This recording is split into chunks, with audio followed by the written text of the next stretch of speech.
নির্বাচনের দিনক্ষণ যত এগোচ্ছে রাজনৈতিক পারদ ক্রমশ চড়ছে চোপড়ায়। এবার শাসক দল তৃণমূল কংগ্রেসের দলীয় ফ্লেক্স ও ফেসবুক ছিঁড়ে ফেলার অভিযোগ উঠল বিজেপির বিরুদ্ধে। সোমবার সকালে এই ঘটনাকে কেন্দ্র করে ব্যাপক চাঞ্চল্য ছড়ালো চোপড়ায়। জানা গেছে মাঝিয়ালি গ্রাম পঞ্চায়েতের একাধিক এলাকা এবং সংলগ্ন ভৈষ্যপিটা এলাকায় রাস্তার ধারে লাগানো তৃণমূলের একাধিক ফ্লেক্স ও ফেসবুক ছেঁড়া অবস্থায় দেখতে পান দলীয় কর্মীরা। রাতের অন্ধকারে বিরোধীরা এই কাজ করেছে বলে অভিযোগ শাসক দল। এই ঘটনার খবর ছড়িয়ে পড়তেই এলাকায় রাজনৈতিক উত্তেজনা সৃষ্টি হয়। ফ্লেক্স ও ফেস্টুন ছেঁড়ার এই ঘটনা তীব্র নিন্দা জানিয়েছেন তৃণমূলের মাঝিয়ালি অঞ্চল নেতৃত্ব।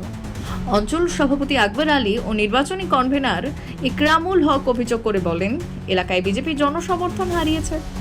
নিজেদের পায়ের তলার মাটি সরে যাওয়ায় তারা এখন ভয় পেয়ে রাতের অন্ধকারে আমাদের দলের ফ্লেক্স ফেস্টুন ছিঁড়ে ফেলছে।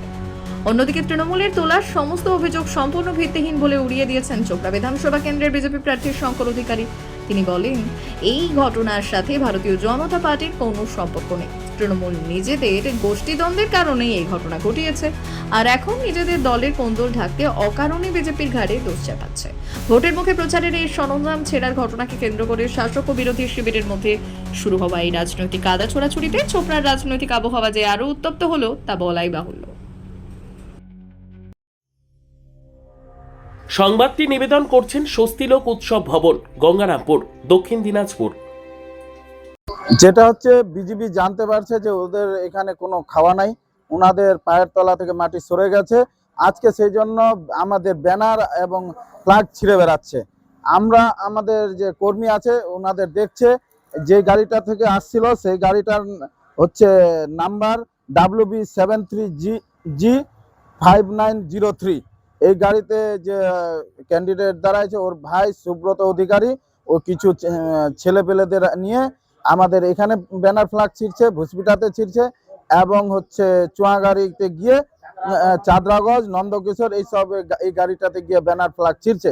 আমরা এই গাড়িটা এবং এর নামে কমপ্লেন করব এবং আমরা প্রশাসনকে বলবো যে বিজেপির যে ক্যান্ডিডেট আছে ওর বাড়িতে ক্যামেরা আছে, যদি বিজেপির ক্যান্ডিডেটের সৎ সাহস থাকুক তাহলে 12টা থেকে 12:30টার যে ফুটেজটা আছে সেই ফুটেজটা দোক। সর্বোত্তম সুযোগ সুবিধে রয়েছে আতিথেয়তায় সুপরিচিত স্বস্তিলোক উৎসব ভবন। অতিথিদের যে কোনো অনুষ্ঠানের জন্য উপযুক্ত ওয়ান স্টপ ডেস্টিনেশন।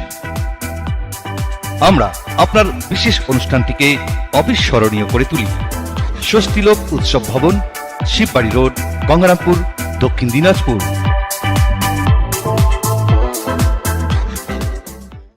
দেখুন, টিএমসির তো এখন আর বুঝতে পারছেন পরিস্থিতিটা খুবই খারাপ, এত খারাপ সেই পরিস্থিতিটা এখন ওরা বুঝতে পেরে গেছে যে এখন জনগণ ভোট টোট দিবেন না।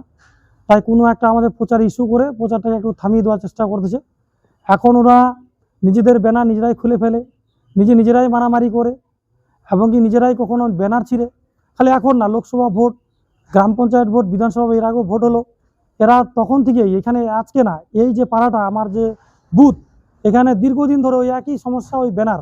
আজকে না, আপনার পুরনো ভিডিওতে যান, কে বলে ঝান্ডা জ্বালিয়ে দিছে। মানে এটা হচ্ছে শাসক দলের চক্রান্ত। এরা চাচ্ছে যে বিজেপিকে ফ্ল্যাগ সরিয়ে দিয়ে মানে এখানে একটা ভিড় সৃষ্টি করবো, একটা পরিস্থিতি খারাপ করব, এটা চেষ্টা করছে। কিন্তু আপনাদের মাধ্যমে বলছি সেটা যাতে ওনারা সাবধান হয়ে যান, ঠিক আছে, যে এই ধরনের কাজ করে ওনারা পার পাবেন না। ব্যুরো রিপোর্ট, উত্তর বাংলা সংবাদ।